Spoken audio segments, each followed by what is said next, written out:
What if we took beloved characters and made them swap universes? That would be a fun idea to draw. Oh wait, that's what I did in this video.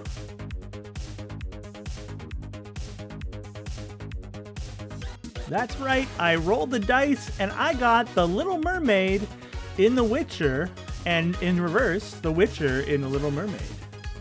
And so yeah, I started working on a Little Mermaid with a dark gothic look and feel. Of course, the monsters in The Witcher are all quite horrible, and there are sirens, if not mermaids, in The Witcher. So the Little Mermaid has to have a little bit of that sort of decrepit, decaying, dying sort of vibe. Speaking of decrepit and dying sort of vibe, my name's Patrick. I don't think that's what I wanted to say, but that's the transition I decided to make. I'm an artist. I like to draw fun pictures on the internet, and I do it live here, and I do time lapses with the results. I'm really glad you're here. If you are new to the channel, it's all about having fun with art, and this is just one example of that fun. So you can see me working on the Little Mermaid here. I used the original Little Mermaid pose where she's like splashing on the rocks as reference to help with the pose here, just so that I had something to work from. And then it was a matter of just sort of figuring out exactly how to make this character grotesque in the way that the monsters in The Witcher are grotesque. So it was a lot of wrinkles and sort of spindly bits, trying to refine the image over and over until it sort of had a lot of over-embellished grossness. And I think I did a pretty gross job. You see me here adding a giant tongue because that felt appropriate. And then just like, you know, droopy, wet, disgusting sort of hairstyle. And onto a somewhat decaying body.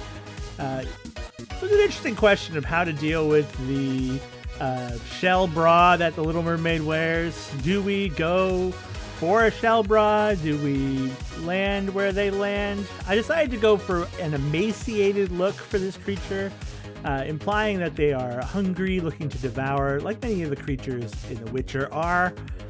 And so it sort of lent itself to this narrowing form beyond healthy, which is actually a pretty good take because the Little Mermaid, if you look at the proportions in some of the images that Disney drew for her, she is certainly not healthy. So we're going to transition here to the line art. What's your favorite Disney movie? I watched The Little Mermaid in theaters, I believe. It tells you how old I am. Back in the day. Beautiful and wonderful. I used to want to be an animator for Disney, and I really do love that classic Disney vibe. And I say classic meaning second generation classic, right? Because there are sort of like 3, 4, 5 eras of Disney, right? There's the OG Disney, and then there's like a middle period between like the earliest Disney and what becomes like the trifecta of Aladdin, Little Mermaid, and The Lion King, where like Robin Hood, Jungle Book are in that sort of phase. And then there's like the period where they go too far into that cool stuff from The Little Mermaid and Lion King. And then Pixar takes over and they start making Tangled and other wonderful projects like Frozen, Wreck-It Ralph, all that stuff. Yeah, this sort of era of Disney is like locked in classic for my generation. The Little Mermaid, you know, is a story that probably every kid watched growing up. And, you know, as always, not the most healthy of characters. Sort of obsessed girl choosing to give up her life for not even love, for just looking at a guy and saying, you know what, not so bad. Put more into your relationships is all I'm saying. And maybe more into your characters if you're creating characters and writing stories. You can see me here just adding more and more wrinkle lines, trying to get the shapes just right. We're close to the end of our Little Mermaid design here. I, of course, will render this when the time-lapse is done. I went for a painterly style, really layering into the dark shadows that make up particularly the Witcher 3 visuals, although some of them are very similar to the TV show as well. And yeah, I think I'm pretty happy with how this one turned out in the end. I don't want her to be part of my world, but she's certainly part of the Witcher's world. And yeah, you can see me adding dark shadows here. So there's a lot of ways to do shadows. I'm a big fan, having spent some time trying to learn and understand the artwork of Mike Mignola and the way that he does shadows. I'm a big fan of a solid shadow building to a lighter shadow. And so you can see me trying to just sort of create some of those deeper shadows where we almost lose the shapes because it's so shaded. And I think that looks really cool. So you can see me working on that here. And with that, we're basically at the end. We just have to do some hashing to really pull out some of the depth of these shadows. Again, it's all about getting these shadows right and, overworking the inking basically to the point that it's got so much depth that the character is almost lost in the darkness that is the world of The Witcher. All right, I think that's going to be it. I'll see you at the final reveal.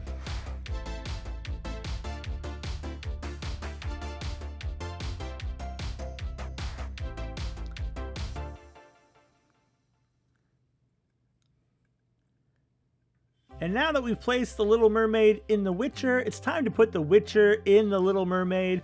And that means get out your Hunky Prince references, because we're going to make Silver Fox here. And so, yeah, I actually pulled up Prince Eric references. So I thought it would be more fun to even try to get him closer to Prince Eric in style. Really put him in the world of The Little Mermaid. And so you can see me sort of trying to get some of these loose shapes in here to start my sketching. Of course, he's got those classic Disney eyes. And we're going to replace a bunch of this with, that Witcher hair and beard. That real Witcher 3 vibe. I really like The Witcher 3. It's probably my preeminent Witcher experience. I've never really played 1 or 2. I have watched the TV show on Netflix. I think it's an okay show. I don't know the books well enough to be like, oh, they butchered it. I think it's pretty fun. I like monsters. I like Henry Cavill. Every time that he says the F word, it's a delight. Fantastic stuff.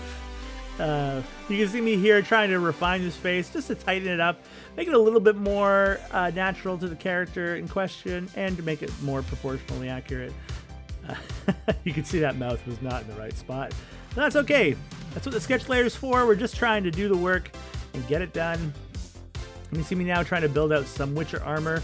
There's a delicate balance here in trying to make this Witcher very Disney style, right? Because Disney doesn't really have a lot of detail in its essence, right? Modern Disney in 3D had a lot more detail, but in the old 2D animation style, you had to limit your detail so that you could draw your frames better and better. And so there's a limitation to the amount of detail his armor can have. Plus, armor's hard to draw, so I decided to sort of just step back and let the shapes be simplified into nicer things. But he still has his Witcher medallion, because that's a thing I know about him. I loved playing The Witcher 3. Like, the quests, the adventures, the sort of organic feel of hunting big monsters was really fun. Really great twist on the RPG style, right? Taking like Skyrim and moving it to like even more almost story-driven, experience-driven, and I really loved that. Obviously, it had a big impact on the RPG scene. And yeah, I think we're just about ready here to get to our line art on this one.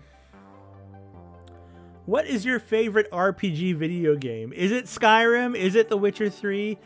Is there another one? Baldur's Gate, I've heard, is very good. I haven't had the means to play it yet, but eventually I will, because I like games. But what is your favorite? And why is it your favorite? Let me know down in the comments below. You can see me here trying to get some of these line art in here, giving him those ruggedly smooth facial hair, and it's all going to be colored in white because he's a Witcher. And we're just sort of trying to tighten up the image as we go along. I don't want to spend too long on the image while I'm working on it. Like, the sketch is pretty solid, and I just want to add a little bit of detail in my line art. This is a bit of a process I've developed while doing the stream style art that I do that gets developed pretty fast and loose. And so I do some of the refining here in the line art stage. There's that little medallion looking great. And of course some layered belts for his many swords. And of course his other sword hidden behind him here. Presumably he's fighting a giant Ursula, and I don't know what that means for this story, but I presume it means he's using a silver sword and, you know, taking that monster down. I can just hear the da da da da da da da da da da da. I guess this is actually in the Little Mermaid world, so it's probably a lot more do do do do.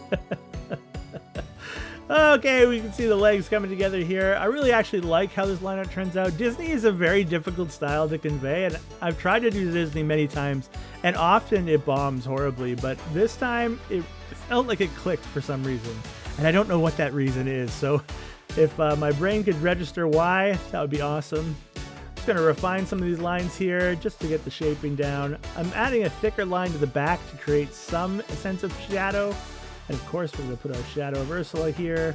Really just lends to the dramatic. And that's our Witcher.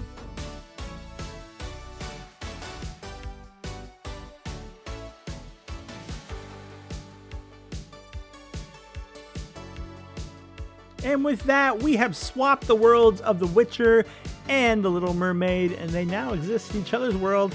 I don't know who got off worse in the end. I think The Witcher would find The Little Mermaid's world a little bit too boring, and The Little Mermaid really has found themselves in a terrible, terrible place. So probably The Little Mermaid is in the worst place.